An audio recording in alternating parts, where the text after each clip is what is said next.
বাবার বাড়িতে এসে যতটুকু পারি ততটুকু তোমাদের সাথে ভিডিও শেয়ার করার চেষ্টা করি। আজকে সকাল থেকে ভীষণই বৃষ্টি হচ্ছিল, তো ঘুম থেকে উঠে বাইরে আর ওয়াক করতে যেতে পারিনি। তার জন্য এখানে ঘরের মধ্যে বসেই একটুখানি জগিং করে নিচ্ছিলাম। মানে এই টাইমে যেসব এক্সারসাইজগুলো করার দরকার সেই এক্সারসাইজগুলোই করছিলাম। খুব হালকা এক্সারসাইজ করতে হয় এই টাইমে। এই বাটারফ্লাই পজিশন নাকি ভীষণই ভালো ডেলিভারির জন্য, তার জন্য এইটা আমি প্রায় রোজই করে থাকি। 39 উইকস চলছে এখন, তো যতটুকু পারি নিজেকে অ্যাক্টিভ রাখার চেষ্টা করছি যাতে ডেলিভারিটা নর্মালের দিকেই হয়, কারণ সেকশানের কথা আমি একবারও ভাবিনি। তো যাই হোক, এখানে তারপরে আমি কিছু ড্রাই ফ্রুটস খেয়ে নিলাম, গত দিনের রাতে ভেজানো ড্রাই ফ্রুটস, সেইগুলো খেয়ে নিলাম।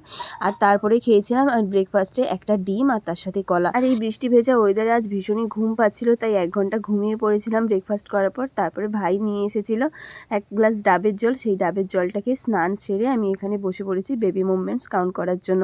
তো ডক্টর বলেছিলেন যে 1 ঘন্টায় 10 বার হয় কিনা এটা চেক করতে, তো সেটাই চেক করছিলাম। তারপরে দুপুরের লাঞ্চে আজকে মা বানিয়েছিল আমার সবথেকে প্রিয় কচুর শাকের ঘন্ট, আর তার সাথে বানিয়েছিল মাছের ঝাল। আর রাতের ডিনারে আজকে মা বানিয়েছিল চানার তরকারি, তার সাথে গরম গরম ফুলকো ফুলকো লুচি। আজকের মতো টাটা।